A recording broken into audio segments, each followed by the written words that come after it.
Jujur saja ketika saya menonton episode kali ini banyak sekali informasi-informasi yang tidak bisa saya cerna dikarenakan sepertinya ada cerita yang di-skip dan tidak diceritakan yang memang terlihat jelas sekali.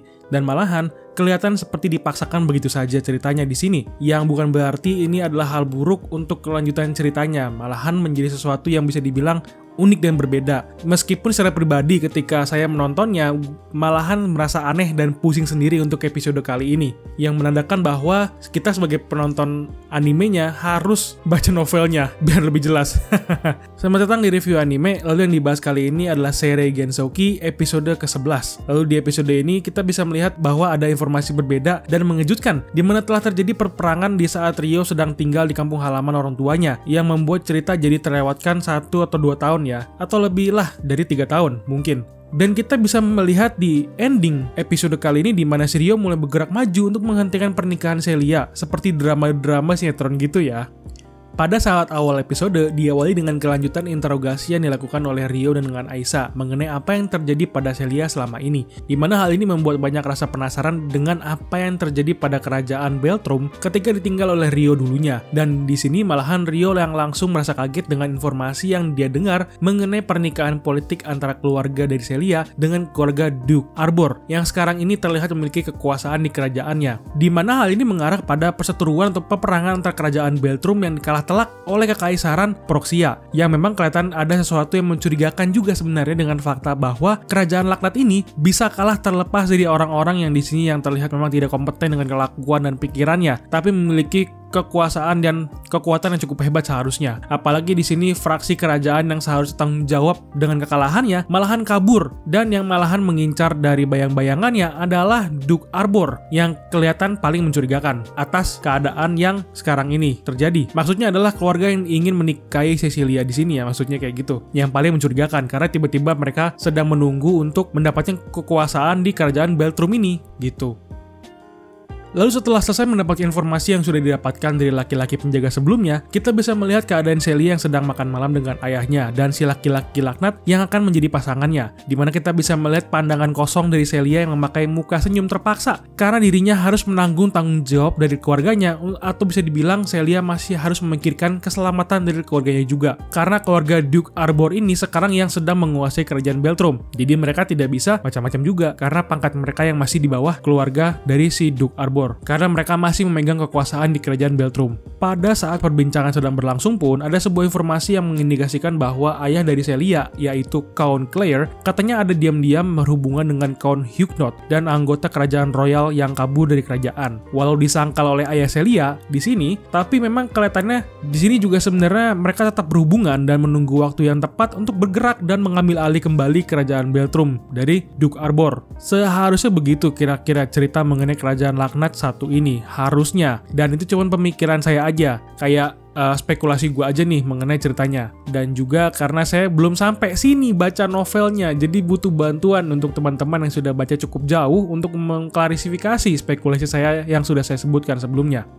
Setelah acara makan malam itu, akhirnya di sini Ryo yang sudah mengetahui letak keberadaan Celia di mana memutuskan untuk menghampirinya secara diam-diam. Apalagi di sini Celia yang sedang merenung pasrah akan keadaannya memutuskan untuk mau membakar surat dari Ryo yang sedang diharapkannya untuk bisa menemuinya untuk terakhir kali atau menolongnya dari situasi yang sekarang ini dihadapi. Lalu akhirnya ketika mereka bertemu untuk pertama kalinya setelah beberapa tahun terakhir, di sini Celia langsung berlari menuju Ryo dan memeluknya dengan rasa kangen yang dia rasakan. Dan disinilah mereka akhirnya bisa dengan lepas untuk berbicara walaupun cuma sebentar mengenai apa yang terjadi dan menceritakan mengenai apa yang sudah terjadi juga dengan tujuan Ryo sebelumnya. Tetapi ketika Ryo yang sudah mulai berbicara dengan rasa kangen di sini langsung saja menanyakan mengenai kebenaran mengenai pernikahan Celia dengan Charles Arbor, yang memang sudah diingat di sini juga mengenai laki-laki laknat yang pernah berseteru dengan Ryo atau orang yang pernah menyiksa Ryo dulu. Tetapi ketika ditanya oleh Ryo mengenai apakah keputusan ini adalah keputusan Celia sendiri atau niat dari Celia sendiri untuk menikah atau sebuah paksaan dari keluarganya, di sini Celia menjawab ini adalah keputusannya sendiri, yang padahal sudah terlihat dari raut wajahnya juga terpaksa untuk menikah dengan laki-laki laknat seperti itu. Dan tiba-tiba ketika Ryo yang menunjukkan rasa tidak setujunya ini, tiba-tiba Celia langsung mengungkapkan sebuah statement di mana dia menanyakan pada Ryo apakah dia mau menikahinya dan apakah Ryo mau membawa Celia untuk tinggal di suatu tempat dan tinggal bersama untuk selamanya, yang dimana Celia berkata bahwa itu hanya candaan saja. Belum dijawab dijawab sama si Rio tapi sudah dibilang candaan oleh si Celia. Sayang sekali. Namun ketika melihat keadaan Celia sekarang ini, bisa dipastikan bahwa itu adalah sesuatu yang Celia inginkan ya, yang berasal dari lubuk hatinya yang terdalam. Karena kan kita bisa melihat kalau dia ajak pas Rio pergi langsung terseduh-seduh nangis, pasrah dengan keadaannya sekarang ini. Kasian sih, tapi tenang, Celia pasti akan tertolong oleh Rio. Lalu di pernikahan Celia dengan si Laknat, kita tiba-tiba bisa melihat seseorang yang sudah kita ketahui adalah biang kerok dengan masalah dengan orang yang sudah membuat Rio susah dulu, yaitu seorang laki-laki yang bernama Reis yang memang menjadi biang kerok pembuat masalah yang terjadi pada keluarga kerajaan, yang mungkin dia inilah orang yang sengaja membuat kerajaan Beltrum berperang dengan kerajaan lainnya. Dan orang ini juga nih yang memanipulasi si bangsawan Laknat agar bisa bergerak sesuai dengan omongan darinya juga. Jadi dia inilah sepertinya yang memang memanipulasi dari belakang layar. Karena kelihatan banget loh ini orang, dia terlihat friendly sekali atau terlihat sangat berteman sekali dengan orang-orang yang diajak ngomong oleh dia. Apalagi dari omongan Reis yang berkata bahwa dia diam-diam datang ke situ agar tidak terlihat dan juga dia berasal dari kerajaan lain yang memusuhi musuh yang sama dengan kerajaan Beltrum. Makanya kan bisa jadi dia ini yang jadi biang kerok peperangan antara kerajaan yang terjadi di sini. Seharusnya gitu ya. Kelihatan jelas soalnya dari cerita dulu sebelum ini juga sudah kelihatan gitu ya di awal-awal episode. Seharusnya seperti itu. Setelah itu, kita bisa melihat Celia yang langsung berbicara dengan para perempuan yang terlihat tua, yang pada awalnya gua kira dayang-dayang untuk melayani si Celia. Ternyata, itu adalah para istri dari si Laknat, yang ternyata udah poligami beberapa istri dia itu. 3 istri kalau nggak salah. Bener-bener deh, suka kesel gue kalau ngeliat adegan beginian. Apalagi ngeliat para istrinya yang angkuh dan sombong-sombong gitu kan. Sifatnya sama aja sama kayak suaminya. Sama-sama Laknat.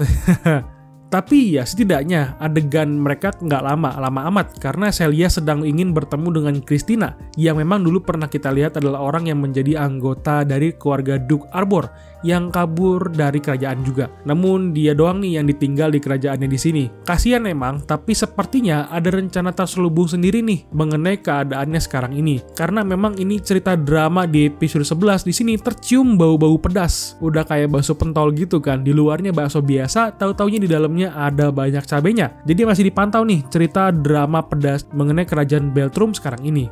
Dan akhirnya sampai ke adegan yang terakhir di mana Celia sudah melayangkan atau mengadakan pesta pernikahan yang diadakan meriah di depan masyarakat biasa di alun-alun kota. Di mana semua masyarakat bisa melihat pernikahan bangsawan. Di mana si Laknat ini belum aja resmi nikah dengan Celia udah mulai makin angkuh dan mulai nafsuan gitu. Bener-bener udah Laknat ini. Laki-laki bener deh. Namun di selang-selang seperti itu, Celia tiba-tiba mendapatkan suara dari Aicia yang bilang untuk melihat ke arah Rio. Disinilah Celia yang melepas tangisan mengenai rasa malu dan bersalahnya yang menjadi satu dengan keadaannya sekarang ini. Kelihatan memang kasihan sih melihat Celia seperti ini. Tapi tenang aja kan, karena ada Rio yang tiba-tiba berlari menuju Celia ketika dia ingin turun dari kereta kudanya. Dan disitulah aksi heroik si Rio yang akan menyelamatkan Celia dari keadaan buruknya sekarang ini. Ketika melihat keadaan cerita yang sekarang ini, untuk episode selanjutnya bisa dibilang Rio akan melakukan pertarungannya dengan pengawal pribadi dari si bangsawan Laknat untuk bisa menyelamatkan Celia dan membawa kabur Celia juga harusnya. Ditambah di sini kita bisa mendapatkan informasi mengenai Aicia yang sudah menyelidiki apa yang sebenarnya terjadi di kerajaan dan mengenai keadaan pernikahan Celia sekarang ini. Yang mungkin di episode selanjutnya sudah mau terbuka nih konspirasi yang sudah terjadi di kerajaan Beltrum selama ini. Mudah-mudahan seperti itu ya. Oke, itu aja pendapat gue mengenai seri Gensokki episode ke-11 yang sudah gue tonton. Lalu bagaimana pendapat kalian mengenai episode kali ini? Tulis di kolom komentar ya. Dan jika kamu suka dengan pembahasannya, silahkan di like dan di subscribe channelnya. Lalu coba follow sosial media Instagram kita untuk channel ini. Sampai ketemu di video lainnya. Thank you and bye-bye.